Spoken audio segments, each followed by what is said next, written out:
Professional creativity চ্যানেলে সকলকে স্বাগত। ওবিসি মামলার আজ সুপ্রিম কোর্টে ছিল 27/8/2024। ওবিসি মামলার দোহাই দিয়ে রাজ্য সরকার কি নতুন নিয়োগ বন্ধ করে রাখবে? রাজ্য সরকার ওবিসি মামলার জেরে কি এই নিয়োগ করবে না? রাজ্য সরকার ওবিসি মামলা মেটাতে ইচ্ছুক নয়?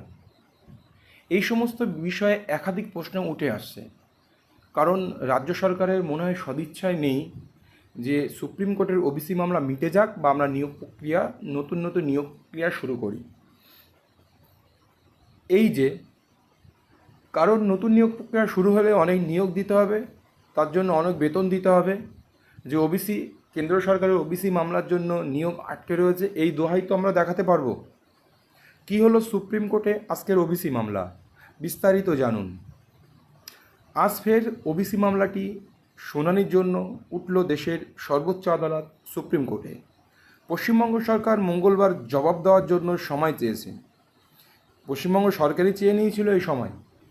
মঙ্গলবার এই বিষয়ে অন্যান্য পিটিশন সহ রাজ্য সরকারের আপিলের শুনানির জন্য শীর্ষ আদালতের কথা ছিল, কিন্তু কী হলো?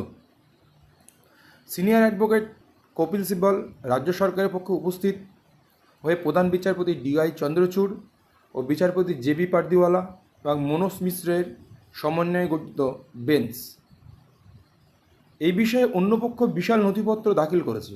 এই অবস্থা প্রতিক্রিয়া জানাতে আরও সময় প্রয়োজন। অন্য পক্ষ বিশাল নথিপত্র দাখিল করেছে, তার উপর পরিপ্রেক্ষিতে যে রাজ্য সরকার কি জানালো, তাদের প্রতিক্রিয়া জানাতে আমাদের সময় দরকার। সিব্বল বলেন সময় চেয়ে নিয়েছেন আবারও। আমরা পরের সপ্তাহে সোমবার বিষয়টি তালিকাভুক্ত করব।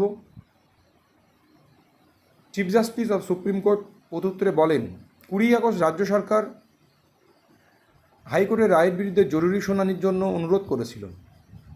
জরুরি শুনানির জন্য রাজ্য সরকার চেয়ে নিয়েছিল, কিন্তু সেই জরুরি ব্যাপারটা এখন রাজ্য সরকার ডিলে করতে চাইছে। যেহেতু সেটা গরম ছিল, গরম জরুরি ব্যাপারটা চেয়ে নেওয়া হয়েছিল, কিন্তু এখন এটা সবাই ভুলে গেছে, এটাকে স্থগিত করে পিছিয়ে নিয়ে চলো। এরপর 27 আগস্ট মামলাটি তালিকাভুক্ত করার নির্দেশ দিয়েছিল বেঞ্চ। সিবাল তখন বলেছিলেন, আমাদের উচ্চ আদালতের রায়ের উপর স্থগিত আদেশ দরকার। নিয়োগের ইস্যুটি মুলতুবি রয়েছে এবং নিট ভর্তি প্রভাবিত করে। কপিল সিব্বল যে রাজ্যের পক্ষে দাঁড়িয়েছিলেন, উনি চেয়েছিলেন যে উচ্চ আদালত রায়ের উপর স্থগিত আদেশ করুক, তাহলে আমরা নিট থেকে শুরু করে সমস্ত নিয়োগ প্রক্রিয়া সংক্রান্ত আমরা এগিয়ে নিয়ে যেতে পারব। শীর্ষ আদালত 5 আগস্ট রাজ্য সরকারকে ওবিসি তালিকায় অন্তর্ভুক্ত করা বিষয়ে হলফনামা জমা করতে বলেছিল। মঙ্গলবার শীর্ষ আদালতের প্রধান বিচারপতি ডিওয়াই চন্দ্রচূড়, বিচারপতি জেবি পারদিওয়ালা ও বিচারপতি মনোজ মিশ্রের বেঞ্চে মামলাটির শুনানি ছিল। রাজ্য সরকারের তরফে আদালতে উপস্থিত ছিলেন আইনজীবী কপিল সিব্বল। এর আগে কলকাতা হাইকোর্টের বিচারপতি রাজশেখর মান্তা ও বিচারপতি তপব্রত চক্রবর্তীর ডিভিশন বেঞ্চে মামলাটির শুনানি হয়।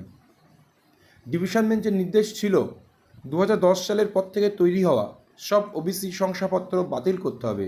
এই রায়কে চ্যালেঞ্জ করে শীর্ষ আদালতের দ্বারস্থ হয় রাজ্য, কিন্তু এখনও মেটেনি ওবিসি মামলা। তার জন্য প্রচুর নিয়োগ আটকে বা নতুন নিয়োগ নোটিফিকেশান আটকে পশ্চিমবঙ্গে।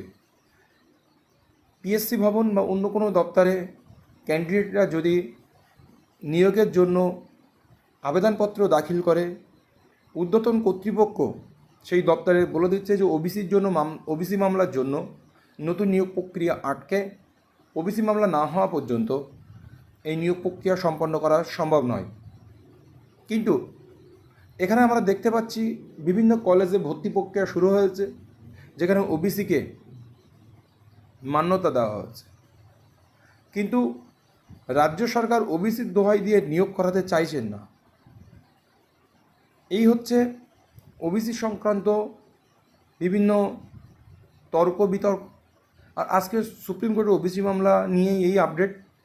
আবার পরবর্তী আপডেট কি আছে তার জন্য আমরা অপেক্ষায় রইলাম, বা কবে আবার মামলা উঠবে বিস্তারিত জানাবো আপনাদের সঙ্গে থাকুন, আমার চ্যানেলের সঙ্গে থাকুন। আপনাদের বিভিন্ন তথ্য বা এডুকেশন রিলেটেড বিভিন্ন ইনফরমেশান আমি তুলে ধরবো আপনাদের সামনে। ধন্যবাদ।